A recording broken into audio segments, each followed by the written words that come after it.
Hello, everyone. Welcome to our FRN Earth Action Month webinar. We'll be hosting a conversation with our current and past FRN leaders around sustainability and FRN chapters. Although okay, yes. I think the next slide. Oh, there it is. I see. Here's our beautiful slide about our Earth Action Month. And all right, next slide.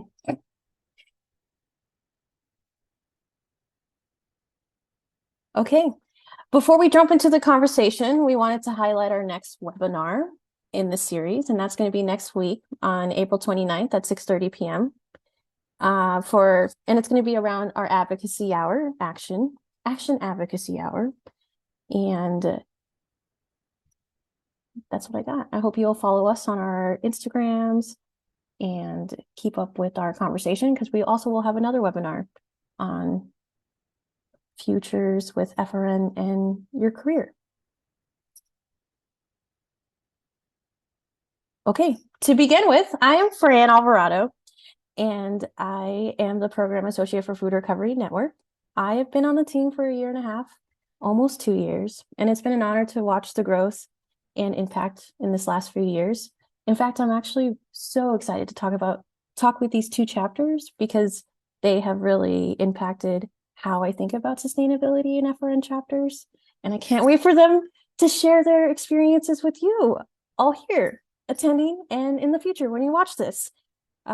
Yes, so I am calling in from Arizona, and I also got to run a chapter at Northern Arizona University, and I just love helping support chapters start while they're in their chapter experience, and then it's always exciting to watch them graduate and continue the work. I'd like to go to the next slide now. For those of you who may not be familiar with FRN, we wanted to introduce ourselves. FRN is the largest student-led movement reducing food waste and ending hunger in the U.S. In practice, we are mobilizing student leaders, nonprofit agencies, and food donors to recover surplus food that would have otherwise ended up in the landfill, and feed people who are experiencing hunger. In turn, we are both fighting climate change while addressing hunger. I know that we have some student leaders on this call, and I'd like to thank you for representing our work across the U.S. And I'd also like you for joining us today. Next slide.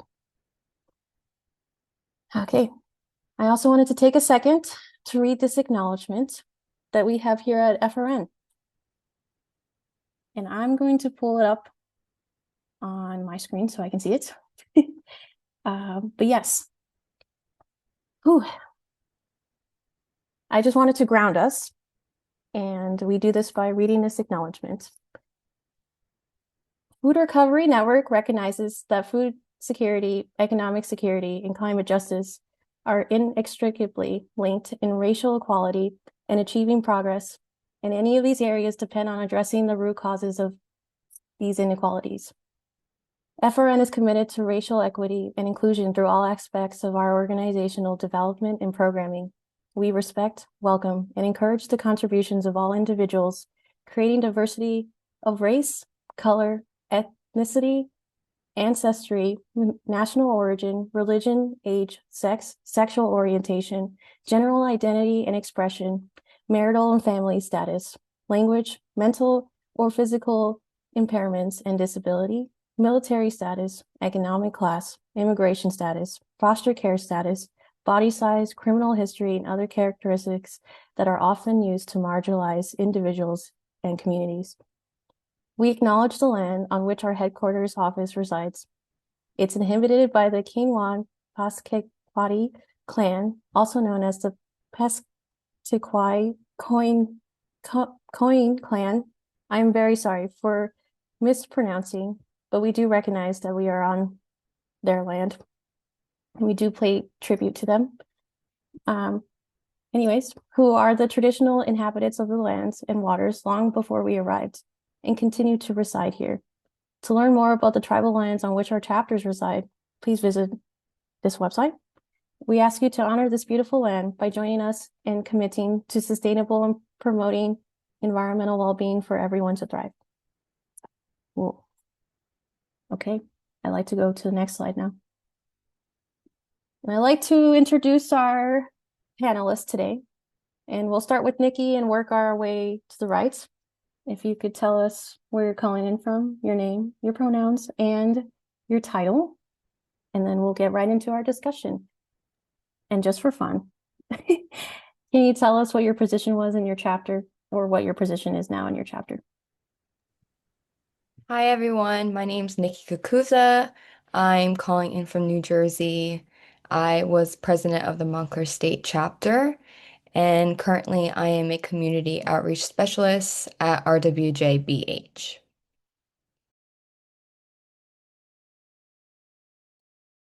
Good day, everyone. My name is Miles Lee. I'm currently the operations lead for the North Carolina Agricultural Technical State University Food Recovery Network chapter. So I'm really grateful to be here. Peace, everybody. My name is Ambrose Key. I'm a junior studying agriculture and environmental systems at North Carolina A&T, and I currently serve as the campus engagement lead for North Carolina A&T's Fran chapter.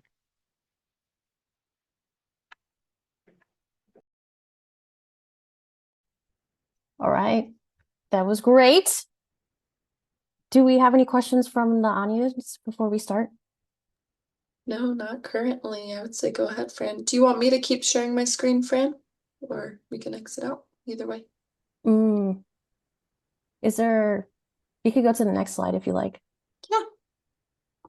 There we go. Perfect. One word. One word. Here we go. Okay, so I'd like to start our first question and dive right into it. And our first one's going to be, how does your chapter incorporate sustainable practices into food recovery? And we could start with whoever. This is my first time too, so however you like to do this. I can definitely start off. So during my time as president at Montclair State University, I was pursuing a degree in environmental science, and within that, I was very focused on food waste. And one of those things I got introduced with was trying to figure out sustainable practices within our campus. And with one of those, I integrated with the Food Recovery Network, and we prioritize eco-friendly materials such as sugarcane-based compostable containers that we utilize when we were packaging recovered food to hand out to students, staff, and faculty. And I think that really aligns with our sustainable choices because rather than relying on the plastics or styrofoam, we were utilizing this compostable, microwavable, and toxic-free container that was safe, but also not harmful for anyone, not causing contamination, but also aligned with our distribution vision. That's how Montclair State had it.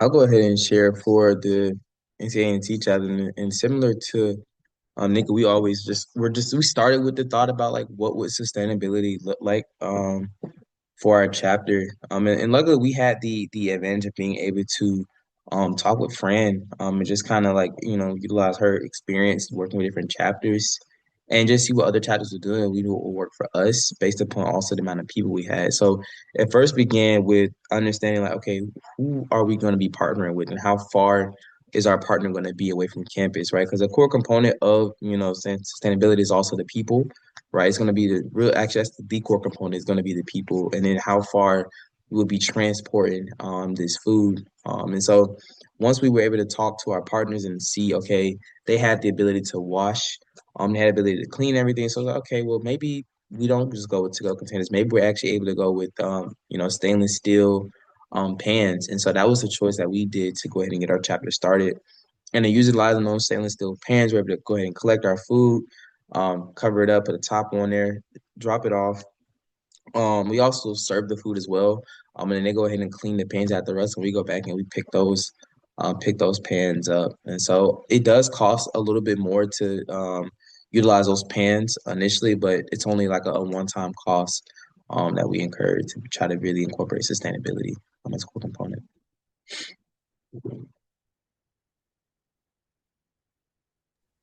And then I know Ambrose has a different take on incorporating sustainability into food recovery.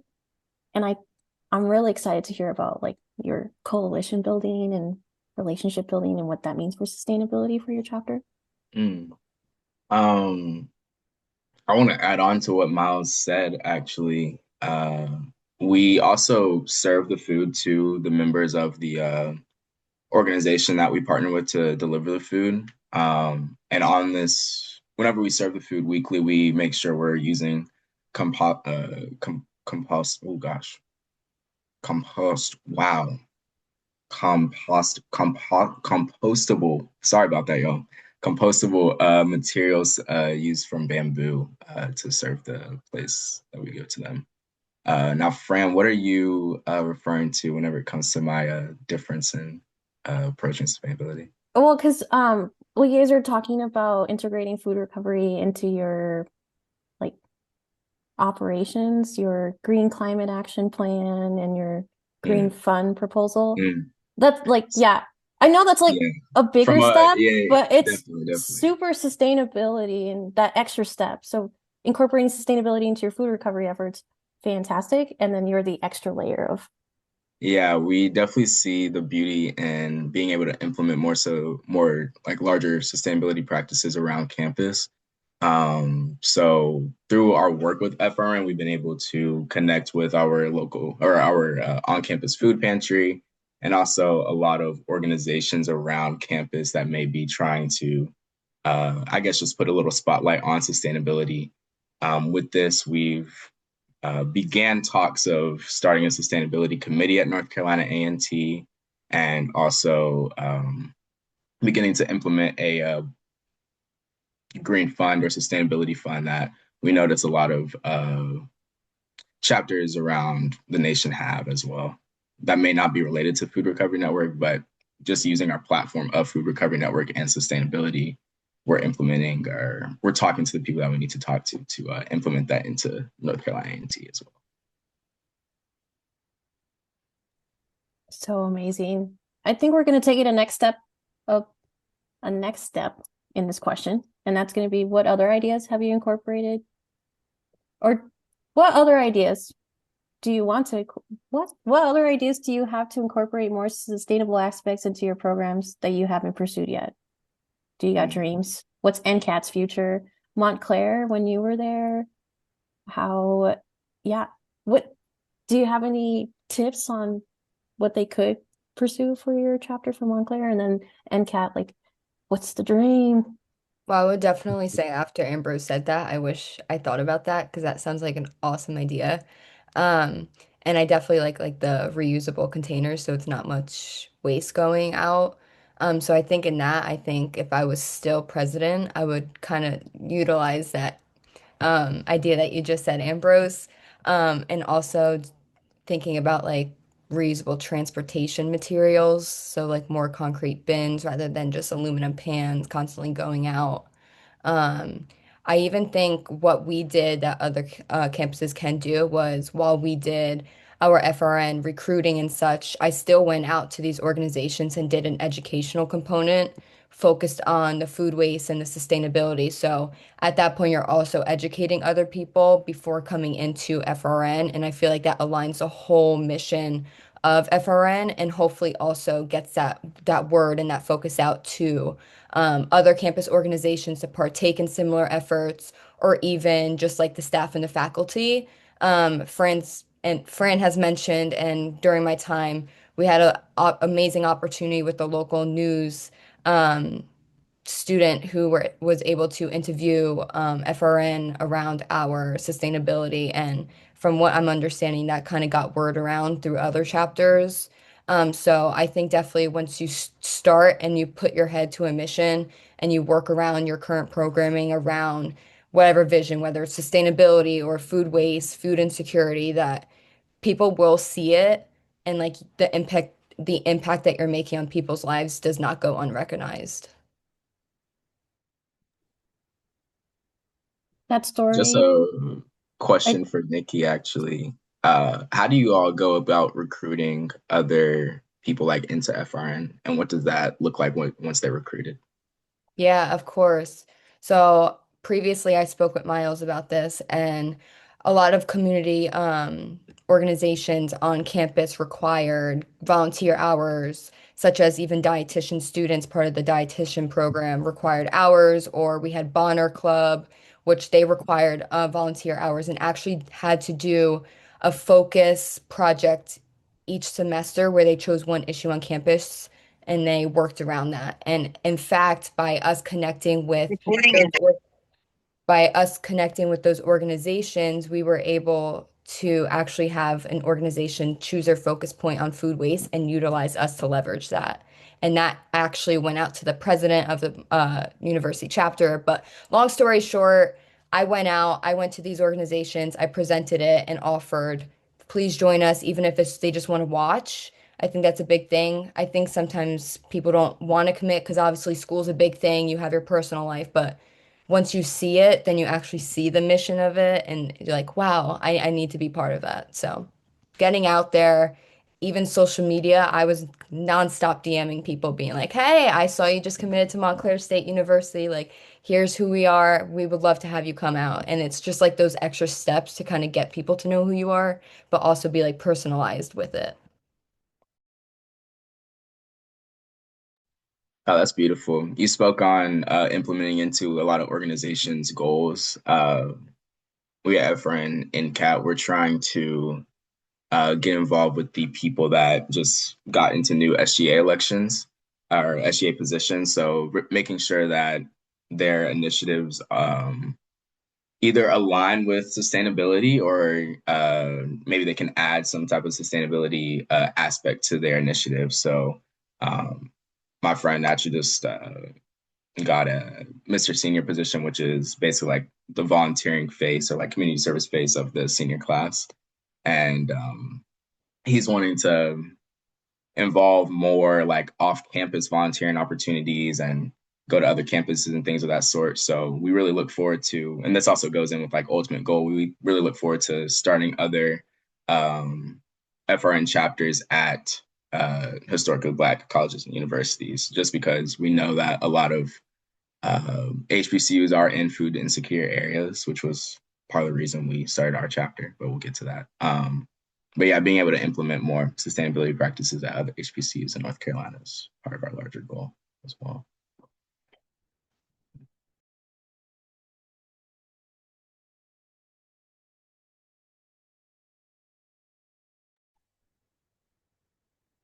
these are all such great answers. I do think I want to take a step back and answer the question or ask the question, what made you want to start an FRN chapter? You kind of spoke to that right now. And second question to that, build up sustainable practices on campus.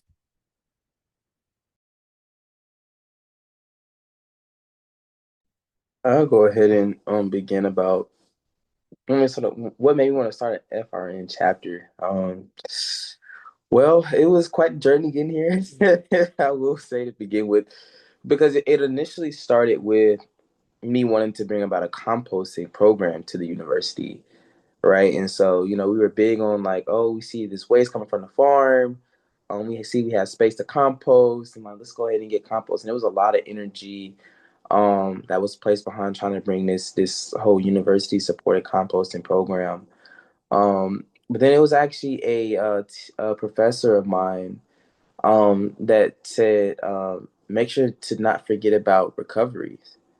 I was like, recoveries.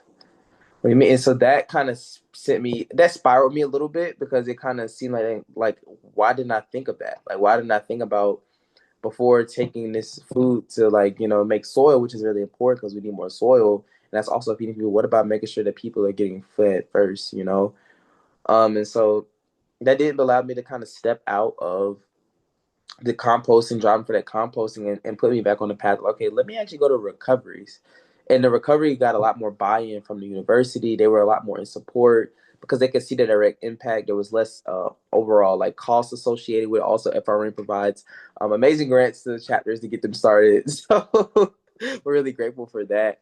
Um, and yeah, and I genuinely just kind of like turn it into a belief that we can unite people through food. And so that's really where we're at. Unite people, unite communities, and again grow ideas like Ambrose shared earlier. So yeah.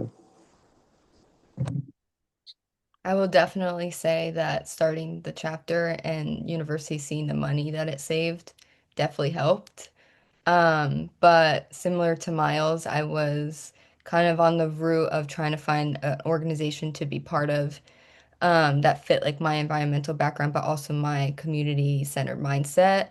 And there like wasn't any active organizations. I was looking into food waste on campus and saw a lot of individuals throwing away their dining food that they pay money for, and that food is not cheap. So I was trying to figure out, okay, well, I know the food pantry does non-perishables, but what's that next step that could provide individuals who maybe save that money that goes towards dining service because they need it? How can we give them the same access?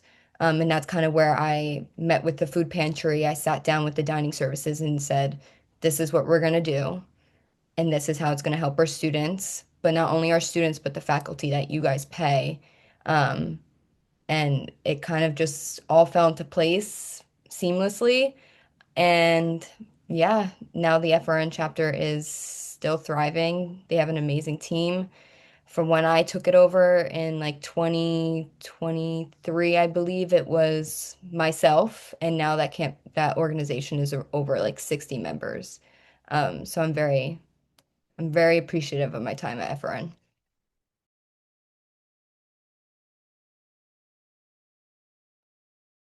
That leads us into another really great question, and that's what are the safeguards and plans you have in place to ensure a new sustainability program stays active after you graduate? And I feel like Nikki's going through this right now, and Miles and Ambrose are about to go through this, so it's very prominent right now. Yes. And we're also in leadership transition season. So yes, how do we help support our chapters to stay sustainable and keep those chapter activities going?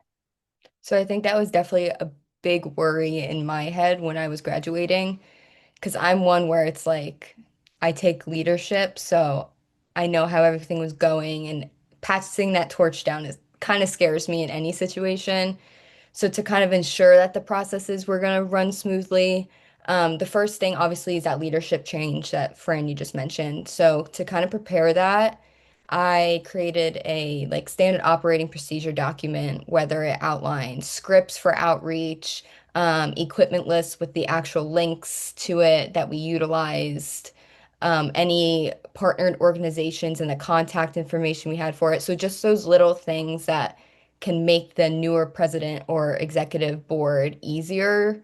That's what I did. But to also even go a step further to make sure that the compostable containers were still being used, I made a lump sum order of a big amount of those containers to make sure that they were going to use them and get used to it while I was gone, and they still use them. So I think that's a great success to on my behalf. But when you're switching over leadership, it's just making sure that your passions and your vision aligns with the new executive board.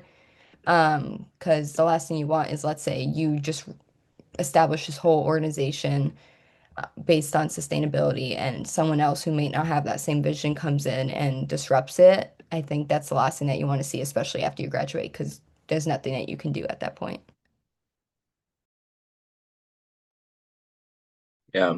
The operation agreement is huge. Miles and I are working on that as we transition out next year. But you spoke on partnerships as campus engagement lead. I think definitely building as many um, sustainable and also fulfilling partnerships is important. making sure you're aligning yourself with orgs that would also care about the mission or want to get more into sustainability. So we've been partnering with student organizations. We've been partnering with, I guess, organizations that are more so ran by adults on campus as well. Just really integrating FRN into the culture of North Carolina A&T. So any type of tabling event that we can get to, just spreading the word of Food Recovery Network and what Food Recovery Network is, so that once it is ingrained into the mind of the body of A&T, it's like, okay, now it's expected that Food Recovery Network is running. As we continue to grow, as we continue to move on, the people are really what is most important when it comes to the continuance of Food Recovery Network in terms of my position. And Miles, I would like you to add on if you have anything to say. Yeah, I mean, we're certainly getting through that process. And Nikki, also thank you for being able to just kind of share resources and just look into what your chapter has done. Because honestly, I'm realizing that chapters communicating with each other is really what helps strengthen a lot of the processes, right? So that we're not having to start from scratch each time. But another core component of succession is bringing on interns, like bringing on interns early and often. And we're even looking at this summer building a summer strategy team.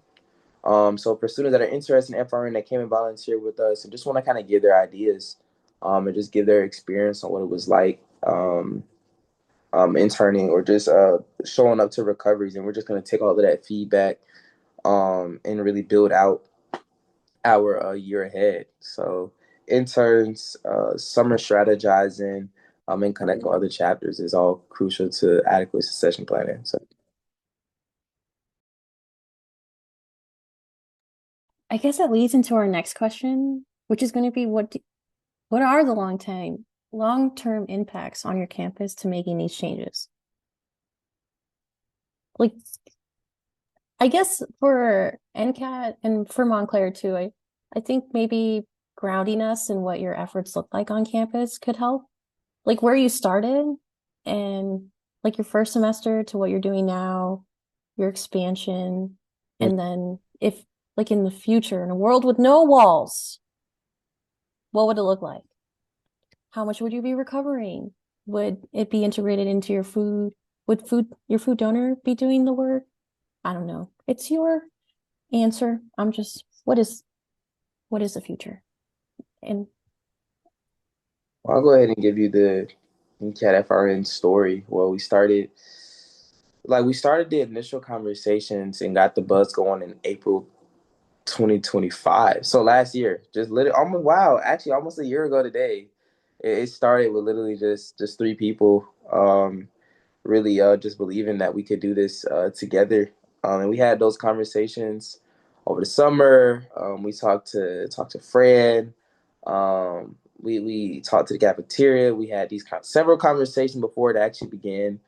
And it wasn't until I believe it was the end of August or early September we just did the first recovery, just us three, just so we get to know the ropes. Got the supplies, got through the hiccups too. Like we really waited to make sure that we got the process down before we started bringing on volunteers. And that was really crucial. And initially for the first few recoveries, all three of us was there every week. We found a day that works on our schedule, which is really important. Also, it was like, so we chose our first day was Tuesdays. Every Tuesdays from 2 to 4, we were recovering food and taking it to the IRC. And then after that, we were able to, since we were each aware of the food recoveries, we broke it up into just having two leads. We rotated every week. We were doing different person that way. It would work for our schedules. It didn't feel like something that was overburdened. And then after that, we opened it up to volunteers and like, hey, we have space for 4 volunteers to come in with 2 recovery leads. So that's 6 people. So we had one person there guiding and directing the recovery, and the other people kind of guiding the volunteers. And so what that looks like is we have a scale where we weigh and everything. So we have like different tables in the cafeteria. We have different mats people can stand on. Somebody's taking the weights. Somebody's moving the food to different areas. Somebody's just scraping the food. Somebody putting on the shelf, labeling date, time. So we have a real streamlined process where we give everybody their tasks and roles to make the recoveries go by very smooth. And one thing I will say about the recoveries is after a good, nice FRM recovery, the moods are just uplifted. Like everybody always feels really good. Like even when it's been more of a challenging day and I go do a recovery, we're just vibes are awesome. Like we're back. We're back. And after that, we were like, okay, well, we feel comfortable, and I think now we're ready to build out the social media. Because I was handling the social media initially, like I'm not the biggest super media person, but we knew that we need to expand our team so that we can expand our impact, right? And so we were just going from doing one day a week, and once we expanded our team to include somebody handling social media, somebody actually coordinating the volunteers, and then somebody else helping to join the strategy room, we were then able to add 2 more days. We're recovering food on Sundays, which is one of the largest days that they have the most food waste because it's a weekend. People are going out to eat. They're still preparing food. And then now we're also serving the food at the Interactive Resource Center. And so just building that on, that was fall semester, and here we are. We're able to get through the process smooth. Like we're able to strategize with the team. We have a really good team on the ground, and like each month or every 2 weeks, we're still going out and doing recoveries because you never want to get connected from the mission, right? Even though you're trying to build and expand and grow, you never want to get connected from the mission. And so we're trying to just grow and expand from there, possibly looking at off-campus locations that some of the volunteers work at. And really maximizing our impact on campus is really important because there's other dining halls, there's catering services, there's so many places that we can recover from just right here on campus. So, you know,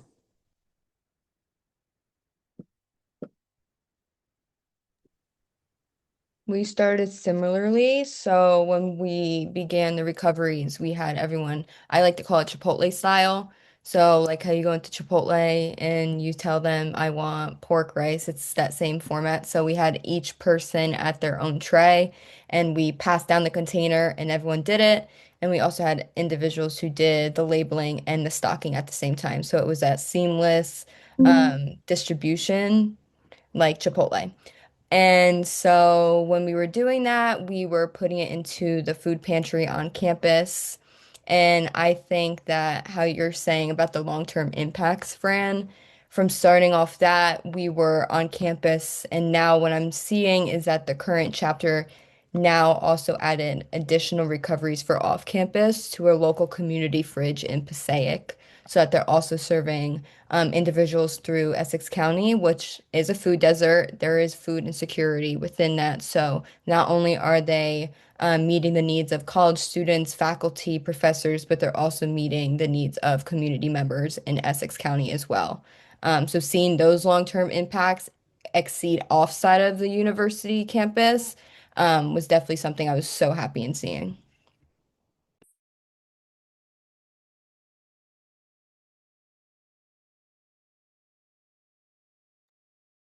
This is Fran, who? oh, No, Miles, yes. I'll go ahead and add, and this is just more just again being in the community on the ground is so when you ride around Greensboro, they're like we see across a lot of different cities and states. There's a lot of people that are unhoused, and under resourced, and so one thing we see there's a couple different like streets near our school where we do see some of the same people kind of in those same areas, and now like being that we donate food to the Interactive Resource Center, and we actually see a lot of the same people. We begin to build these really like passive relationships where you kind of just get used to seeing each other, and you speak and say hey, and it connected me more to people because I think one thing I noticed is that sometimes we feel like, or me personally, I was feeling like if you don't have anything to give, then maybe you shouldn't say something. Maybe you shouldn't even look their way. But sometimes all they really want to just to also just be recognized and like literally just like wave. And so like now like being that I've grown my interactions, we roll down a window, have a conversation. I'm keeping some cereal bars in the back and some water. And I'm asking, what's going on today, man? Like, come on, what's going on? And then I always let them know, hey, yeah, we're dropping off food at the Interactive Resource Center, so they'll be serving it tomorrow. And so just building that relationship, people always ask, y'all from A&T, y'all from A&T. And so like even just kind of being out, people they just recognize your face. If the conversation may not always be lengthy, but it does connect you further to the people in your area. You get used to seeing people and you start asking them questions, and then sometimes they'll check up on you. And so there's just an awareness that comes from just kind of interacting and engaging with different people, especially those that be unhoused, under resources. And you'll find that those sometimes some of the most joyful people that sometimes don't have access to everything that they could need. Yeah.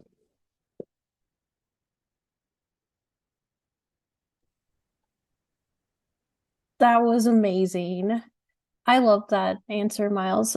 And I guess that does leave us to another question, which is what tips do you have for building relationships to, oh, hold on. How do you build relationships to build a sustainable program?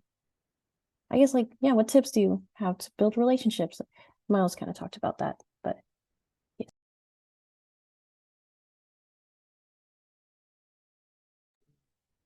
So I think this also talks about what Ambrose and I both agreed on is kind of getting out, doing those tabling events, showing exactly what happens. I think sometimes when you kind of explain the efforts that take place, some people might have an image behind it, but not truly understand what occurs and the meaning behind it. So, in that aspect, we also did showcases so individuals could just come in and see what happens. So, like those little showings, but just kind of going around campus, doing tabling events, showing up to just campus events, not even hosted by FRN, but others.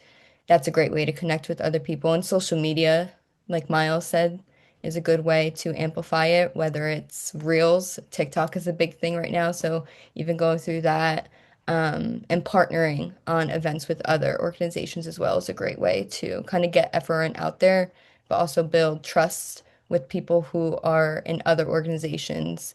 So if they see that, oh wow, this organization I'm part of is hosting an event with FRN, that trust is going to be built with those individuals part of that organization. Definitely. Just to emphasize the alignment with Nikki's topics here, I feel that some of the most important growth that we've had as a chapter and what's really been able to excel us has one been the support that we receive from FRN National. Um, and like just being able to know that like we do have that support on the back end. Um, and we're able to take that and give it to our community. So any like partner like these tabling events, we've been able to table with our on-campus food pantry, the Aggie Source, multiple times now. And not only are we tabling with them, we're able to give something to the table, right? And then also our Aggie dining. So everything, like the people totally over all of the food restaurants and the cafeterias on campus, really building that relationship has been crucial as well. We actually have a large Earth Day event coming up called Growchella, which is hosted by our on-campus food pantry, where FRM was a large component in terms of the planning going into that. And we're excited to be able to give away all of our goodies at our table for that tabling event.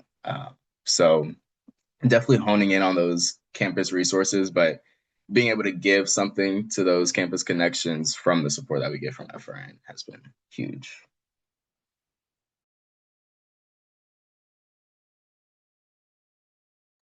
That leads us into our next question, which is how do you secure funding for your sustainable project ideas? And I know you could speak to the FRN grant funding, but yes, did you get funding outside of the FRN grant funding? If you did utilize the FRN funding, how did you navigate that world? So at least for my chapter, we started off with only using the FRN grant money. And we tracked that. So any spending, we were tracking it similar to what you guys do on your end. We were doing it on our end as well. Um, but then there were certain circumstances where even when we were trying to get into the habit of those microwavable containers, that was obviously another added cost, but we didn't want to use all the grant money from FRN. So we actually became part of our student government association. And from becoming like that, we also got obviously the built trust of the community on campus, but we also got funding as well. And that helped a lot. And even on top of that, we also got storage. So that was a big thing because obviously you have all this equipment, you have nowhere to store it. So being part of the SGA, building that trust, grants and storage is like a win-win.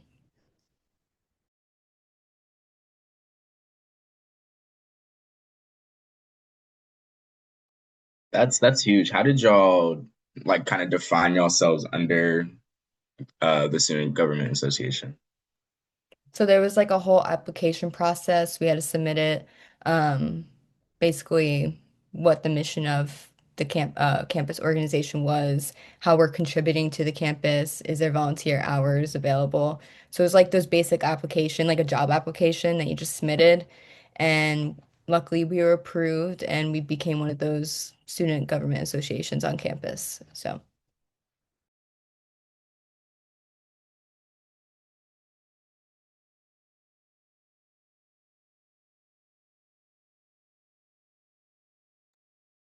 And then Ambrose, you guys talked about the one-time bigger cost of reusables.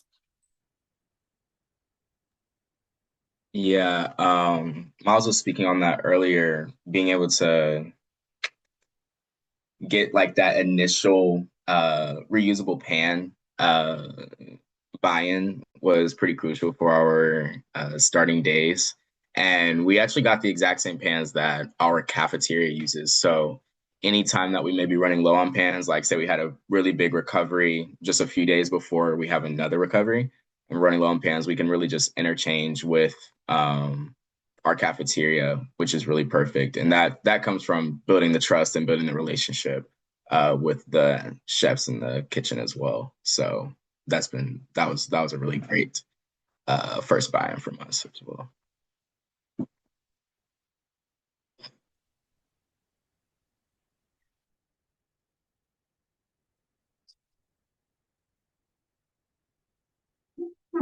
Bro, I just want to remember the question. I heard some really interesting answers. My phone was going in and out because I was getting a phone call and it was messing up. But I heard something really interesting and he said, I just want to remember what was the question?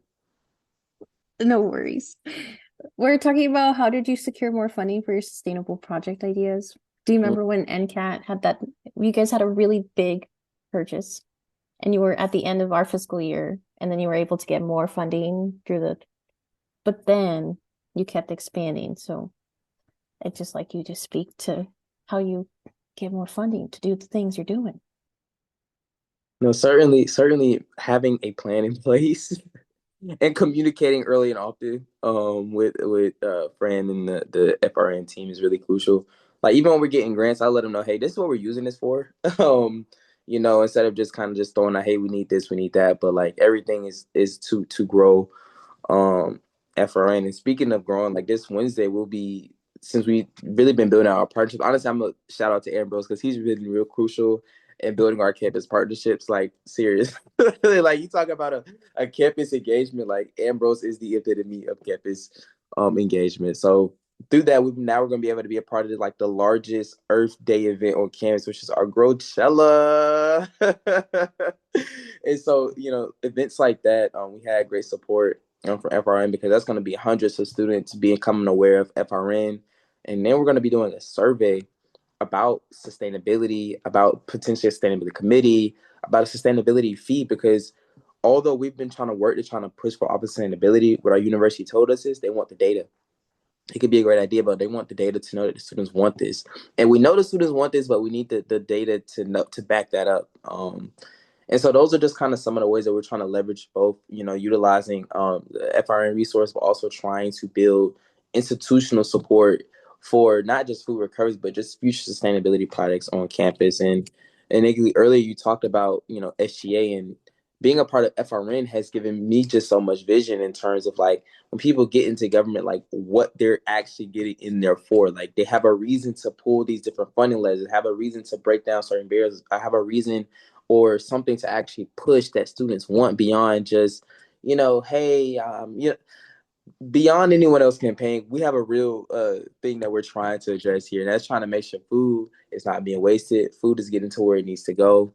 And then really just working our way all the way down to helping, again, the cafeteria save on cost and help the university reduce overall costs as it relates to trash. So that's what we trying to do. And we're grateful from FRN national support for doing that. So I Yes. think I also want to just hop on this real quick is Miles, you said the data is definitely something that is needed.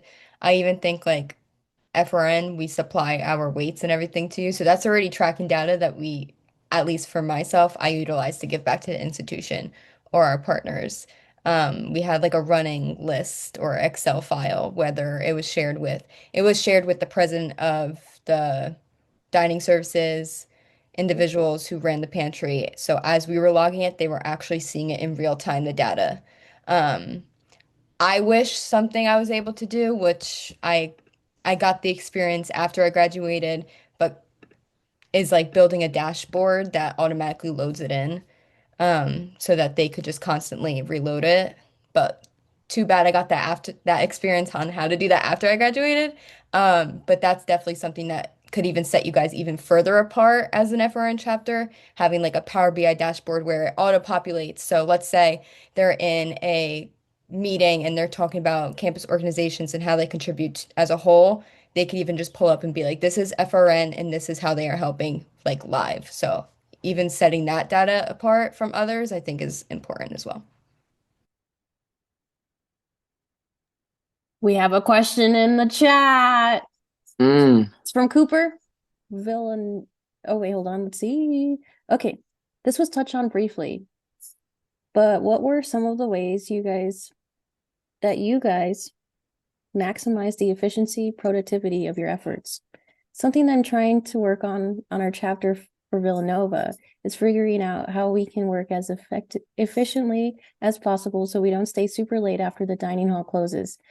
And that is a few. Often 2 to 5 people recovering at one of our 3 dining halls aren't doing redundant work packaging the food.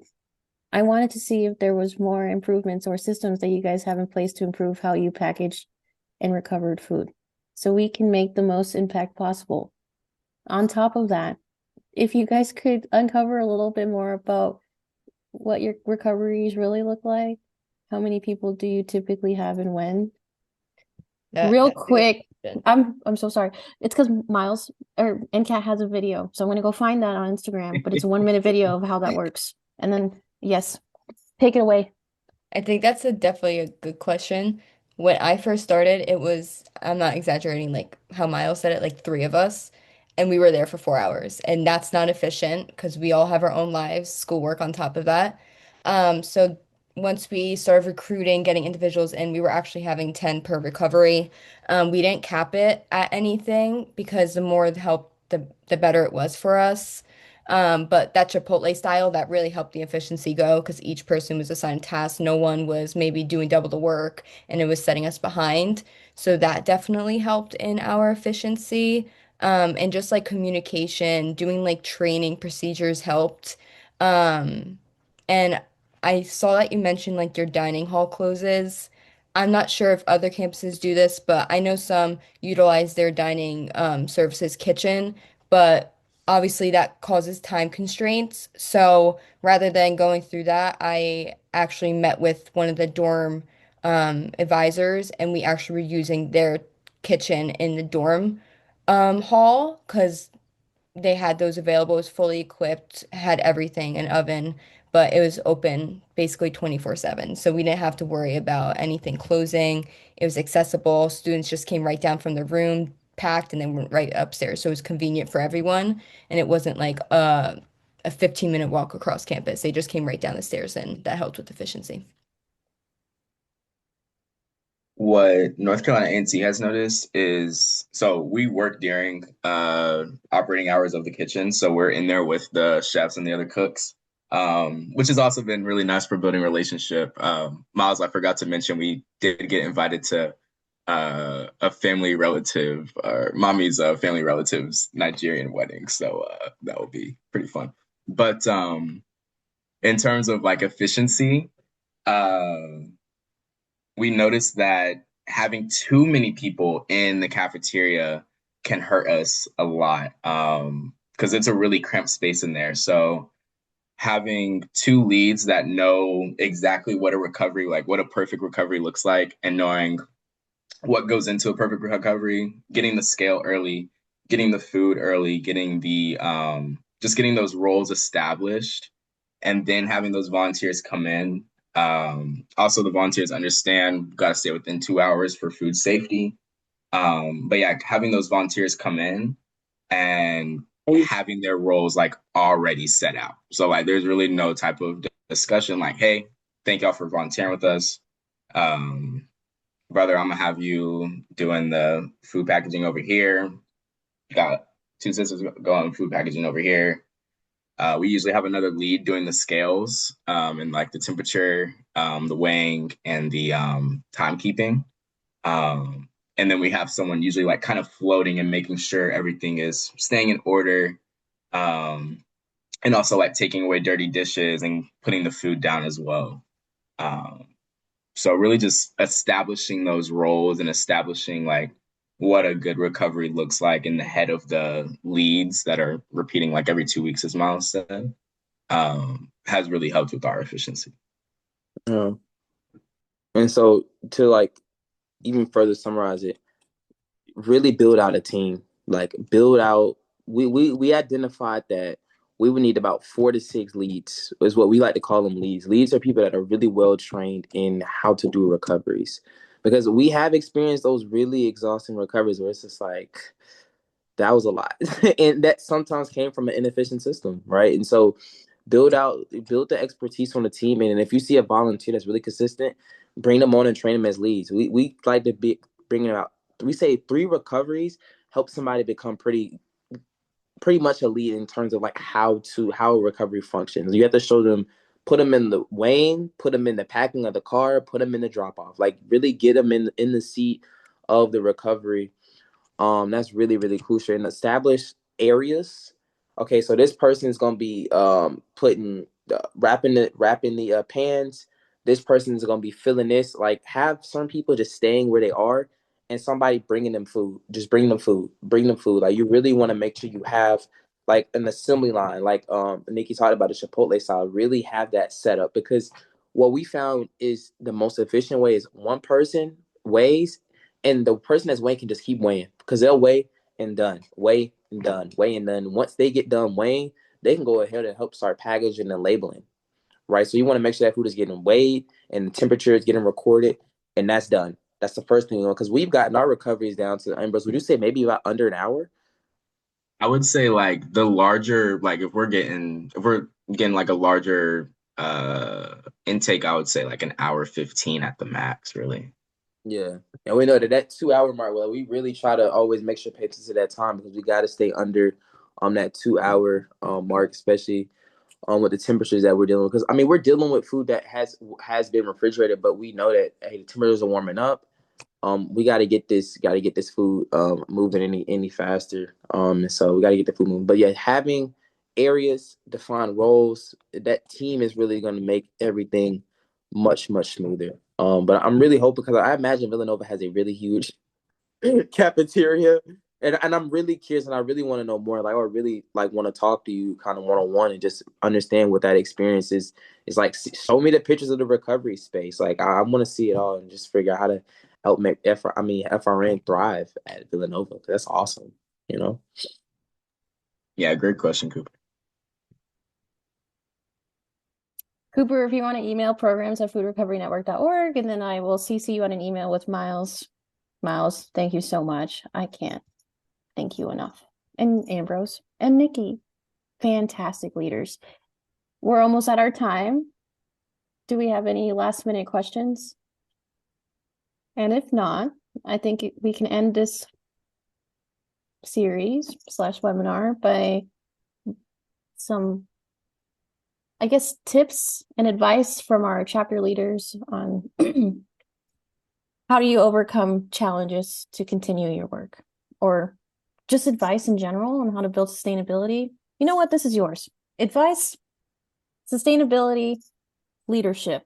I'll give you 3 words and you just take it away.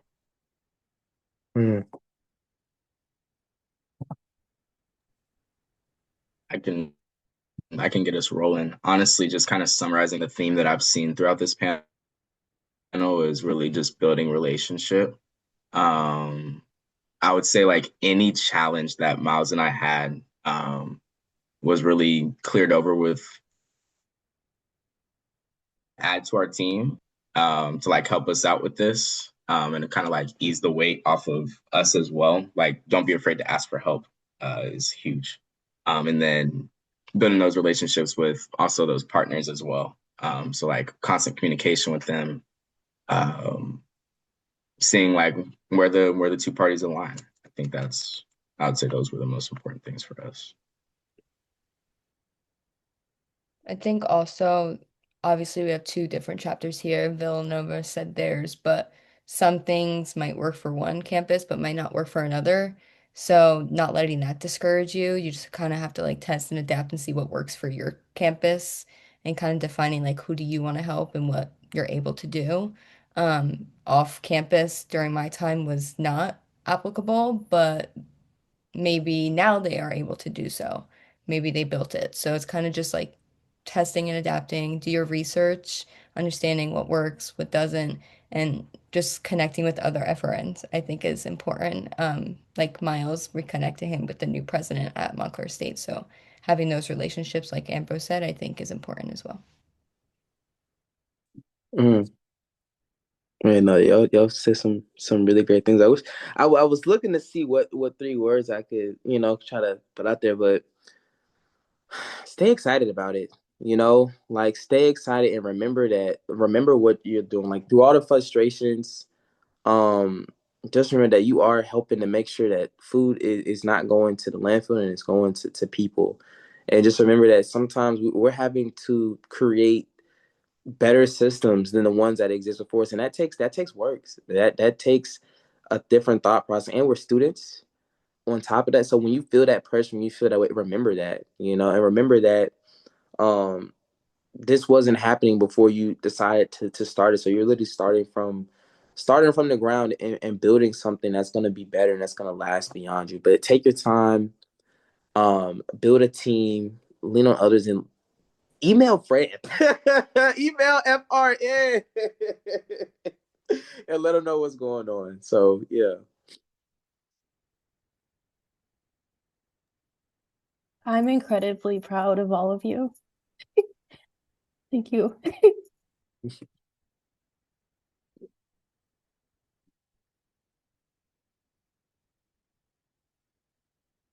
Okay, and with that, this is the end of our conversation. Thank you for joining. I thank you for watching if you're watching right now, and have a beautiful day from all of us at FRN.